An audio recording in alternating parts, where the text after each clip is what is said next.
গতকালকে আপনারা দেখেছেন জাতীয় সংসদের প্রথম অধিবেশন অনুষ্ঠিত হয়েছে।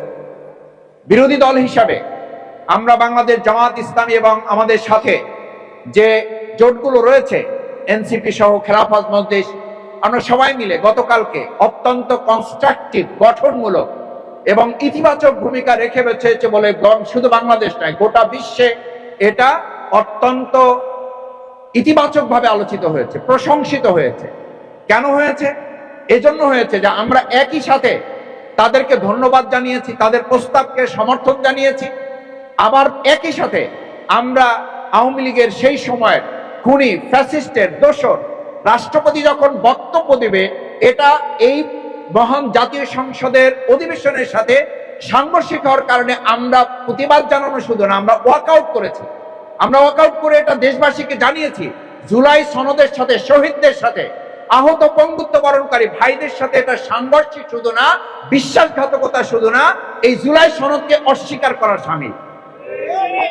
সেজন্য সম্মানিত এলাকাবাসী, আমরা দেশ গঠনে, মানবিক রাষ্ট্র বিনির্মাণে বাংলাদেশ জামাত ইসলামী এই কার্যক্রমগুলো পরিচালনা করে আসবে। দেখেন, বাংলাদেশ জামাত ইসলামী সংসদ অধিবেশন শেষ করে আমাদের অত্যন্ত শ্রদ্ধাভাজন জাতীয় সংসদ সদস্য, যিনি অংশগ্রহণ করতে পারেন না অসুস্থতার কারণে, আমিরে জামাত ডাক্তার শফিকুর রহমান, মানবিক নেতা, মাননীয় বিরোধী দলীয় নেতা, তিনি সংসদ থেকে সরাসরি জনাব মির্জা আব্বাস এমপি তাকে দেখার জন্য হাসপাতালে চলে গিয়েছেন।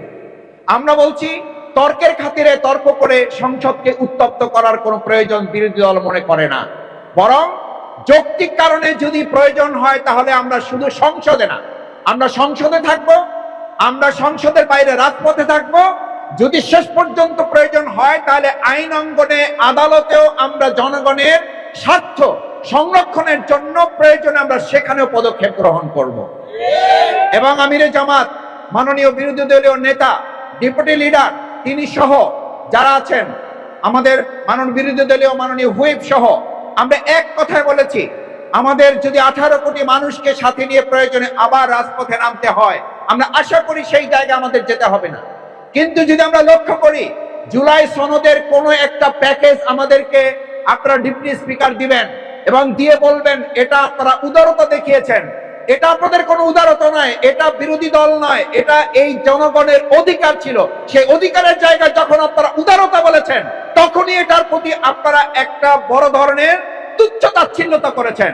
সে কারণেই বিরোধী দল মনে করেছে আপনাদের এই উদারতা, আপনাদের এই দান, দয়া, দাক্ষিণ্যতা জামাত ইসলামী কিংবা বিরোধী দল উদারভাবে গ্রহণ করতে চায় নাই, বরং আমরা মনে করেছি জুলাই সনদের ভিত্তিতে যে সমস্ত সিদ্ধান্তগুলো আছে, সেই সিদ্ধান্ত সর্বপ্রথম সংস্কার কমিশনে আপনারা আগে শপথ গ্রহণ করবেন।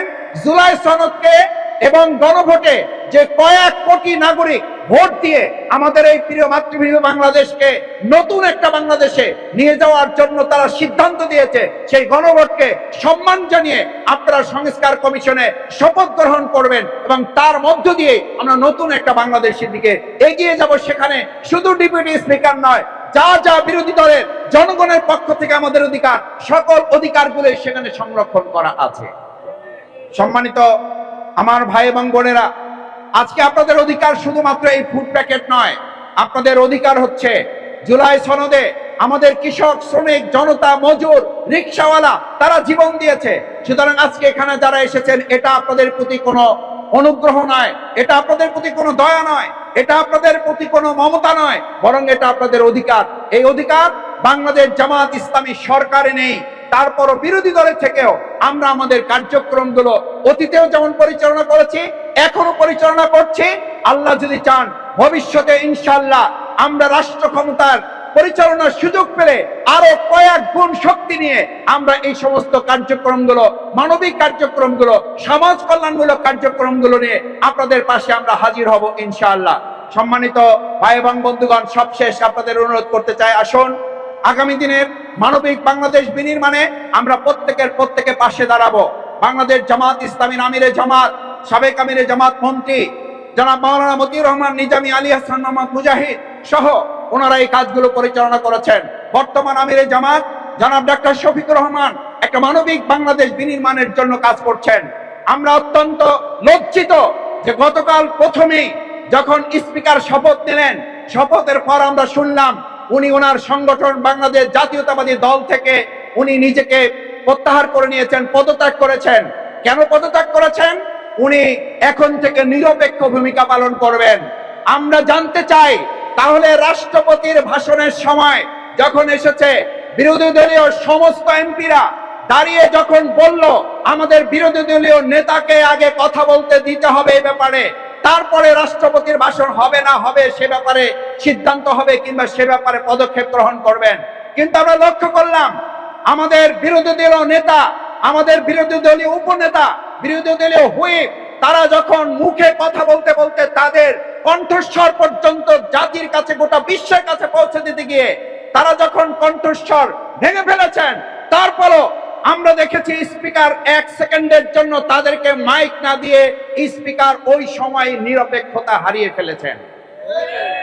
আমরা আশা করি ভবিষ্যতে স্পিকার যেই কার্যক্রম, যে শপথ গ্রহণ করেছেন, সেই শপথ গ্রহণ করার মধ্য দিয়ে আপনি ভবিষ্যতে এটা খেয়াল রাখবেন যে বিরোধী দল শুধুমাত্র 77 জন অথবা বাংলাদেশ জামাত ইসলামী 68 জন জনপ্রতিনিধি এখানে আছে এটা ভাববেন না, বরং মনে রাখতে হবে এই বিরোধী দলের সাথে জুলাই স্প্রিট, এই বিরোধী দলের সাথে 24-এর গণ অভ্যুত্থান, এই বিরোধী দলের সাথে 47, এই বিরোধী দলের সাথে 52, এই বিরোধী দলের সাথে 71, এই বিরোধী দলের সাথে 90-এর স্বৈরাচারী বিরোধী আন্দোলনের প্রত্যেকটা চেতনার সম্পৃক্ততায় বিরোধী দলের সাথে আছে।